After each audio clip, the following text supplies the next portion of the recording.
This channel does not promote any violent, harmful, or illegal activities. All content provided by this channel is meant for an educational purpose only.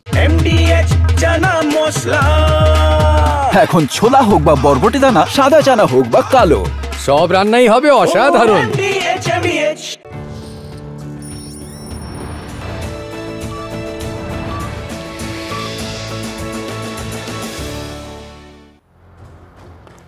নমস্কার, বিকেল ৫টা শুরু করছি আজকের পাঁচ কথা মানে এখনো পর্যন্ত যা যা ঘটে গেছে তার মধ্যে থেকে ঝাড়াই বাছাই করে সেরা খবর আপনাদের জন্য নিয়ে আসি।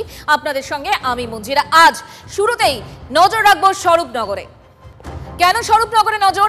তার কারণ বালতি নিত্যানন্দকাটি গ্রাম পঞ্চায়েত, সেখানে আমার পাড়া আমার সমাধান ক্যাম্পে তুমুল গন্ডগোল। তৃণমূলের কোন দল?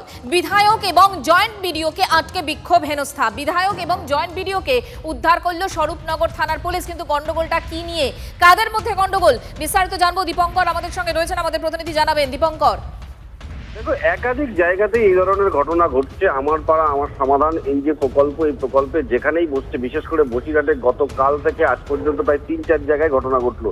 এক্ষেত্রেও বীণা মণ্ডল তিনি দীর্ঘদিন ধরে এলাকায় আসেন না এবং এলাকার মানুষের উন্নয়নের বিষয় নিয়ে তিনি কোনো খোঁজখবর রাখেন না। এই কারণে বিধায়ককে ঘেরাও করেছিল, বিধায়কের সঙ্গে জয়েন্ট বিডিও ছিল, তিনিও ঘেরাও ছিলেন এবং এলাকার ডেভেলপমেন্টের কারণে আজকে আমার পাড়া আমার সমাধান হচ্ছে বলে তিনি ঘটনাস্থলে গেছেন। তাছাড়া তিনি এলাকার মানুষের উন্নয়নের কথা শোনেন না, এই অভিযোগে তাদেরকে ঘেরাও করে এবং বেশ কিছুক্ষণ তারা ঘেরাও ছিলেন। পরবর্তীতে স্বরূপনগর থানার পুলিশ দুজনকেই উদ্ধার করে। যদিও বীণা মণ্ডল বলছেন যে তার উপরে কোনো ক্ষোভ নেই, তার ক্ষোভ হচ্ছে জয়েন্ট বিডিওর ওপরে ছিল। কিন্তু বিডিওর ওপরে কেন ক্ষোভ থাকবে, এই নিয়ে রাজনৈতিক সরগরম। কারণ যেহেতু জনপ্রতিনিধি হওয়ার পর বীণা মণ্ডল, সাধারণ মানুষ যারা ঘেরাও করেছিলেন তারা বলছেন গত 15 বছর ধরে তিনি বিধায়ক আছেন এবং তিনি এখনো পর্যন্ত এলাকার পূর্ণাঙ্গ ডেভেলপমেন্টের জন্য যা যা প্রয়োজন সেই সমস্ত ভাবনা চিন্তা কিছু করেননি। সেই কারণেই তাকে ঘেরাও করা হয়েছিল। তবে পুলিশ এবং প্রশাসনের তরফে যেমন একদিকে বীণা মণ্ডল এবং জয়েন্ট বিডিওকে উদ্ধার করা হয়েছে এবং প্রশাসনের তরফে দেখা হচ্ছে যে কোন কোন সমস্যার কথা তারা উল্লেখ করছেন এবং সেই সমস্যাগুলো সমাধানের ক্ষেত্রে কি করা যায় এবং এই ধরনের ঘটনা এড়িয়ে যাওয়ার জন্য বা এই ধরনের সমস্যাগুলো যাতে না হয় তার জন্য করা। দীপঙ্কর, নজর রাখো তৃণমূলের পঞ্চায়েত প্রধান এবং তাদের অনুগামীদের বিরুদ্ধে এই বিক্ষোভের অভিযোগ। পঞ্চায়েত প্রধান গ্রামবাসীদের বিধায়ক অভিযোগ দীর্ঘদিন এলাকায় আসেন না এবং আজ বিধায়ক আমার পাড়া আমার সমাধানের যে ক্যাম্প সেখানে আসায় ক্ষোভে ফেটে পড়েন এলাকার মানুষজন। পরের খবর নজর রাখি। অভিষেক বন্দ্যোপাধ্যায়, তাকে ঘরে ঢুকে গুলি করার হুমকি। হরিয়ানার আম্বালা থেকে গ্রেফতার ডোমকলের আমিনাবাদের যুবক সারিজুল শেখ। আরও একবার আপনাদেরকে জানাই এই মুহূর্তের বড় খবর, অভিষেক বন্দ্যোপাধ্যায়কে ঘরে ঢুকে গুলি করার হুমকি।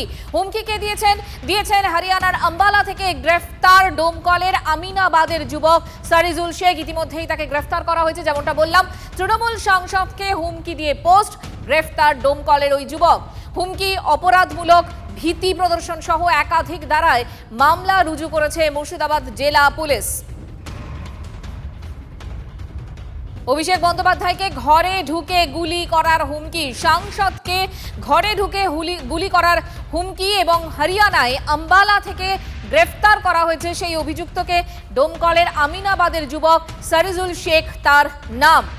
হুমকি দিয়ে পোস্ট, সাংসদকে হুমকি দিয়ে পোস্ট, গ্রেফতার ডোমকলের ওই যুবক। হুমকি, অপরাধমূলক, ভীতি প্রদর্শন সহ একাধিক ধারায় মামলা রুজু করেছে মুর্শিদাবাদ জেলা পুলিশ।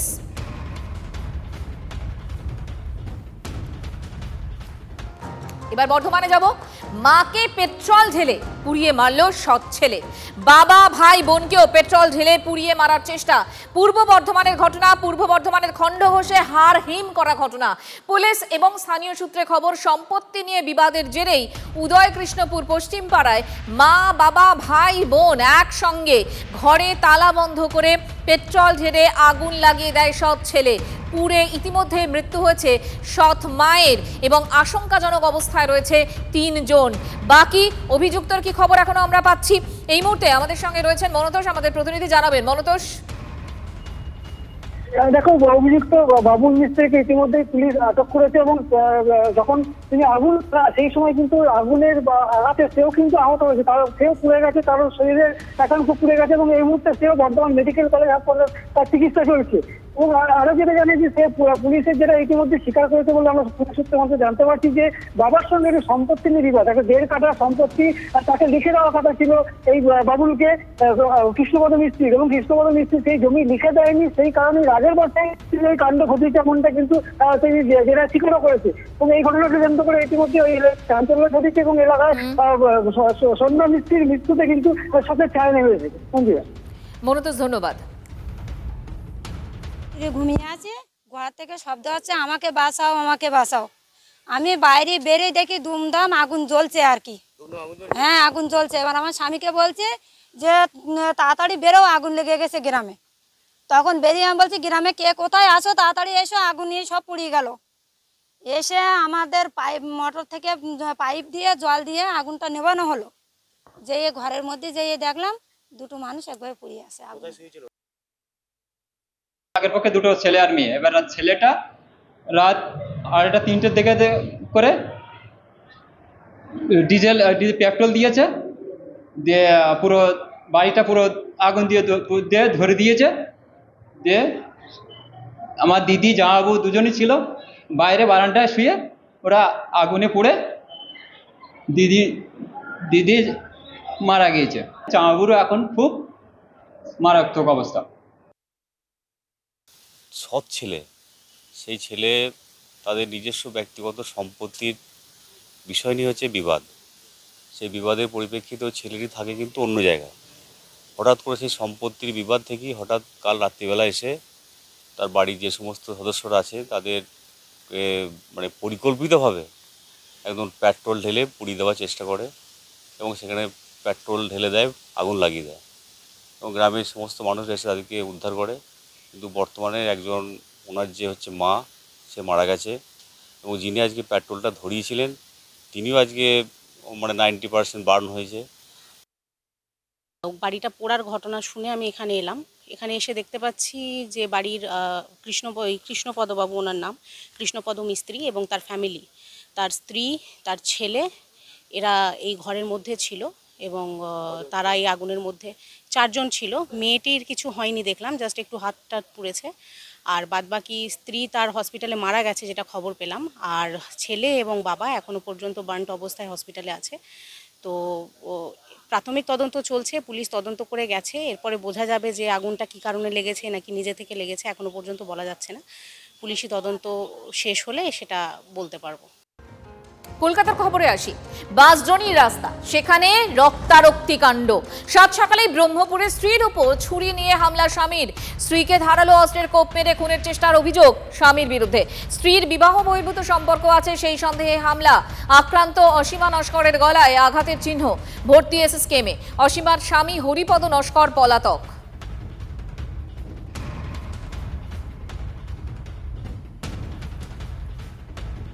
বাসদনির ব্রহ্মপুরে অসীমা নস্কর শুকুরালি মোড়ের এই রাস্তা ধরেই সে অন্যর বাড়ি যাচ্ছিল এবং সে যেহেতু বিভিন্ন বাড়িতে কাজ করে তাই এই রাস্তা তার স্বামীর চেনা।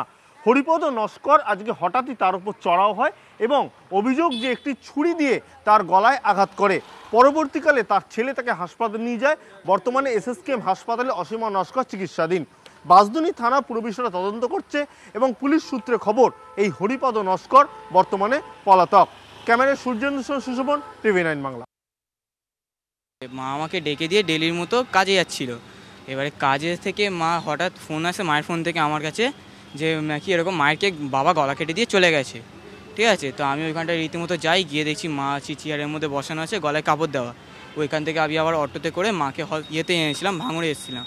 ওইখান থেকে আবার এখানে আনা হলো। মায়ের এখান থেকে এইখানটা এরমভাবে কেটে দিচ্ছে, বাবা পিছন থেকে এসে এরমভাবে কেটে দিয়ে পালিয়ে গেছে, ছুরি বা কিছু একটা দিয়ে কেটে দিয়ে চলে গেছে। মায়েরা বাবার মধ্যে মানে মানে ফ্যামিলিভাবে ডিভোর্স হয়ে গেছিলো, মানে বাবা মায়ের সাথে কোনো সম্পর্ক একসঙ্গে থাকতো না। 3-4 দিন হয়েছিল। বাবা মাকে সন্দেহ করতো, মারধর করতো প্রচণ্ড। হ্যাঁ, মা যে কাজে যাচ্ছিল সকাল 6:30-7টার দিকে। বাবা কোথায় পালিয়ে গেছে, ওরকম করেই পালিয়ে গেছে। যখন পাড়ার লোকরা যখন চিল্লেছিল ওনার উপরে, উনি পালিয়ে গেছিল, ধরতে গেছিল যখন। বাগুইআটির জগৎপুরের স্বামীকে কুপিয়ে খুন স্ত্রী। বিবাহ বহির্ভূত সম্পর্কের জেরে স্বামীকে খুন স্ত্রীর। অভিযুক্ত উপাসনা হালদার পলাতক। নিহত ভোলা হালদার বিমানবন্দরের কর্মী। আটক অভিযুক্ত উপাসনা হালদারের প্রেমিক। রঞ্জিত এই মুহূর্তে আমাদের সঙ্গে টেলিফোনে রয়েছেন, কথা বলবো তার সঙ্গে। রঞ্জিত, কি খবর পাচ্ছি আমরা, এই সম্পর্কে কি জানতে পারছি? দেখো, পরকীয়ার জেরে স্বামী ভোলা হালদারকে নৃশংসভাবে কুপিয়ে খুন করে পলাতক স্ত্রী উপাসনা হালদার এবং আটক হয়েছে উপাসনার প্রেমিক শুভ রাজবংশী এবং স্ত্রী স্বামীকে যেভাবে নৃশংসভাবে কুপিয়ে খুন করে বাথরুমে ফেলে চম্পট দেয় এবং সেই ঘটনায় চাঞ্চল্য ছড়ায় জগৎপুর চড়কতলা এলাকায়। এই মর্মান্তিক ঘটনায় নিজের স্বামীকে নৃশংসভাবে খুন করার অভিযোগই তার স্ত্রীর বিরুদ্ধে এবং স্ত্রী এই মুহূর্তে পলাতক এবং নিহত স্বামীর নাম হচ্ছে ভোলা হালদার এবং তিনি বিমানবন্দরে অস্থায়ী কর্মী হিসেবে কাজ করতেন এমনটাই জানা যাচ্ছে। এই মুহূর্তে কিন্তু বাগুইহাটি থানার পুলিশ ঘটনাস্থলে উপস্থিত হয়েছেন। ডিসিপি ঐশ্বরিয়া সাগর, এসিপি সহ উচ্চপদস্থ আধিকারিকরা উপস্থিত হয়েছেন। ধন্যবাদ। ঝগড়া করছিল, বাড়িওয়ালা ওনাদের আত্মীয় যারা আছে তাদেরকেও ডেকেছে, আর বাড়িওয়ালা বলেছিল তাদের ঘর থেকেও বেরিয়ে যেতে। তো সেই ওদের স্বামী স্ত্রী কি ঝামেলা হয়েছে আমরা কেউই জানি না সেটা নিয়ে। ছেলেটা মারা গেছে আর ওয়াইফই হয়তো মেরেছে, ওয়াইফ পালিয়ে চলে গেছে অস্ত্রের করবে। মুচিপাড়ায় নাবালিকাকে যৌন নির্যাতনের অভিযোগে গ্রেফতার যুবক। আত্মীয়র বাড়িতে জন্মদিনের পার্টিতে গিয়ে যৌন হেনস্থার অভিযোগ। পরিবার সূত্রে খবর, রাতে বাড়ি ফিরছিল না নাবালিকা। খোঁজ খবর করলেও সন্ধান মেলেনি। পরের দিন নাবালিকাকে উদ্ধার করা হলে যৌন নির্যাতনের অভিযোগ সামনে আসে। গ্রেফতার এক অভিযুক্ত। আর কি জানতে পারছি আমরা, সুপ্রিয় আমাদের সঙ্গে রয়েছেন, আমাদের প্রতিনিধি জানাবেন। সুপ্রিয়। মঞ্জিরা, দেখো, এখনো পর্যন্ত পুলিশ সূত্রে যেটা জানা যাচ্ছে যে মুচিপাড়া এলাকার এক নাবালিকা, তাকে তার পরিচিত এক দিদি জন্মদিনের পার্টি আছে বলে তাকে নিয়ে যায়, এমনকি তাকে একটি হোটেলে নিয়ে যাওয়া হয় এবং সেখানে নিয়ে যাওয়ার পর কয়েকজন যুবক তাকে জোর করে মদ্যপান করায় এবং তারপর ওই নাবালিকাকে শারীরিক হেনস্থা এবং শারীরিক নির্যাতন করা হয় এমনটাই কিন্তু অভিযোগ। এমনকি যেদিন অর্থাৎ গত পরশুদিন সন্ধ্যায় যখন তাকে নিয়ে যাওয়া হয় তারপর ওই দিন রাতে সে বাড়িতে ফেরেনি এমনটাই কিন্তু তার পরিবারের সদস্যদের দাবি এবং পরের দিন ওই নাবালিকার খোঁজ পায় পরিবারের সদস্যরা এবং সেক্ষেত্রে ওই নাবালিকা যেটা জানায় যে তিনি আপত্তি করলেও তার আপত্তিকে উপেক্ষা করেই জোর করে তার সঙ্গে শারীরিক নির্যাতন চালানো হয়, এমনকি তাকে পরবর্তীতে তার বাড়ির এলাকায় ছেড়ে দিয়ে যাওয়া হয়। পরিবারের তরফ থেকে লিখিতভাবে গতকাল অভিযোগ জানানো হয় মুচিপাড়া থানাতে এবং সেই অভিযোগের ভিত্তিতে পুলিশ পক্সো আইনে মামলা রুজু করে তদন্ত শুরু করে এবং তদন্তে নেমে এখনো পর্যন্ত এক অভিযুক্তকে গ্রেপ্তার করেছে। আজ তাকে আদালতে পেশ করা হয়। পুলিশের তরফ থেকে হেফাজতে যে আবেদন জানানো হয় এবং এর মধ্যে অন্য কারোর কোনো রকম ইনভলভমেন্ট আছে কিনা সেই বিষয়গুলো কিন্তু খতিয়ে দেখছে তদন্তকারী আধিকারিকরা। সুপ্রিয়, ধন্যবাদ।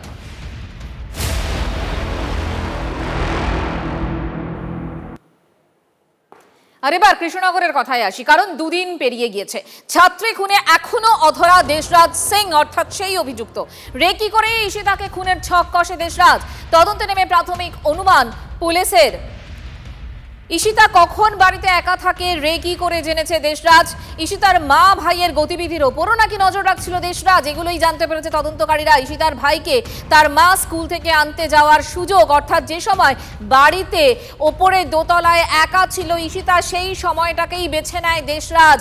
আর কি জানতে পারছি, দেশরাজের আর কি পরিকল্পনা ছিল এবং এখন পুলিশ কি ভাবছে, কি পরিকল্পনা, সবটাই জানবো। মহাদেব আমাদের সঙ্গে রয়েছেন, আমাদের প্রতিনিধি জানাবেন। মহাদেব। একদমই, দেখো, পুলিশ এখন মরিয়া চেষ্টা চালাচ্ছে দেবরাজকে তার সন্ধান পেতে এবং সেই কারণে কিন্তু পুলিশের বিশেষ টিম গঠন করা হয়েছে।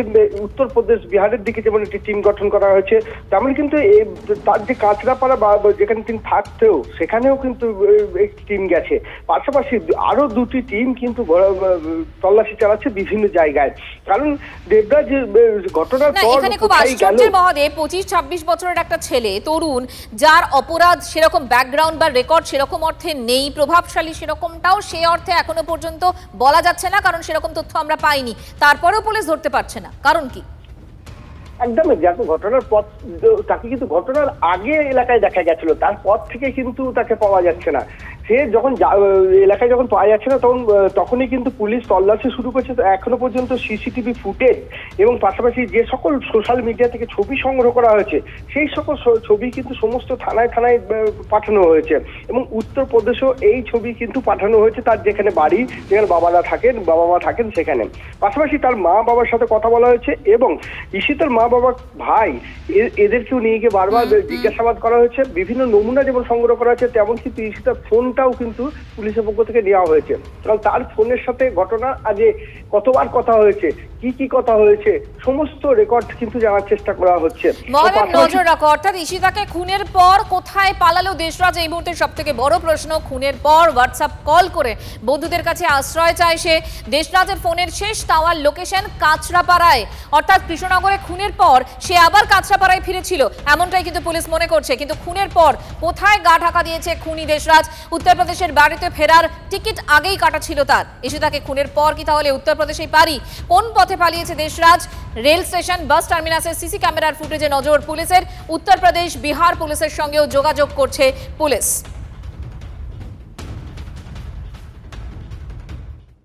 যারা একজন খুনিকে অ্যারেস্ট করতে পারে না, তারা জিজ্ঞেস করে যে পেহেলগাঁওয়ের যারা দোষী তারা কোথায় গেল। তো বিদেশ থেকে এসে যারা করেছে তারা তো ধরা পড়লো, মারাও গেল। কিন্তু এখানে রোজ হচ্ছে খুন দর্শন, তার দোষী ধরা পড়ে না। কারণ এই বাঁচতে গেলে টিএমসি পার্টিরই উঠে যাবে। তারা চায় না বন্ধ মানুষ ভয়ের মধ্যে থাকুক, এরা রাজত্ব করবে। খুব দুর্ভাগ্য, খুব দুঃখজনক এবং নৃশংস ব্যাপার। এটা যে কোনো মানুষের জন্য একটা হৃদয় বিদারক ঘটনা। এসব অল্প বয়সী ছেলেমেয়েরা তারা আবেগের দ্বারা পরিচালিত হয়ে তারা বিপথে পরিচালিত হচ্ছে, এটা আমাদের সমাজের জন্য দুশ্চিন্তার কারণ। কারণ প্রত্যেকের ঘরে ছেলে আছে, মেয়ে আছে, সকলের উপর তো বাবা মারা নজর রাখতে পারেন না সবসময়। কিন্তু আমাদের সামাজিক বাতাবরণটা এমন কলুষিত হয়ে গেছে, সামাজিক বাতাবরণটা এত বিষাক্ত হয়ে গেছে। স্বাস্থ্যমন্ত্রী বাংলার মুখ্যমন্ত্রী, তাকে বলবো যে এই সমস্ত মানসিক বিকারগ্রস্ত ছাত্রছাত্রীদের, যুবক যুবতীদের যাতে স্বাস্থ্য দপ্তরের অধীনে কোনো কার্যক্রমের মধ্যে দিয়ে, কোনো প্রক্রিয়ার মধ্যে দিয়ে সুস্থ স্বাভাবিক জীবনযাপন পরিচালনার ব্যবস্থা করা হয়, তার দিকে নজর রাখা দরকার।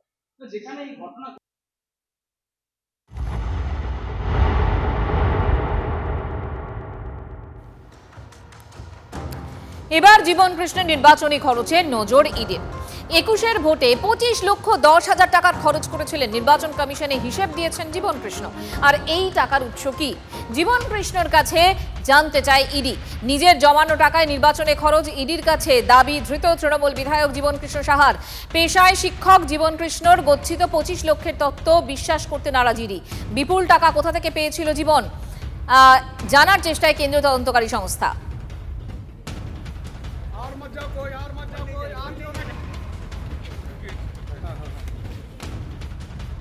দুর্নীতি মামলায় ধৃত বিধায়ক জীবন কৃষ্ণের কীর্তির পর্দাফাঁস। শিক্ষকের চাকরি বিক্রি কত টাকায়, লেনদেনের তথ্য তুলে ধরে চাঞ্চল্যকর দাবি কেন্দ্রীয় এজেন্সির। কেউ 12 লক্ষ, কেউ 8 লক্ষ, কেউ 1 লক্ষ টাকা দেন জীবন কৃষ্ণ সাহাকে। বরঙ্গার তৃণমূল বিধায়কের চাকরি বিক্রির নেটওয়ার্ক দাবি এজেন্সির।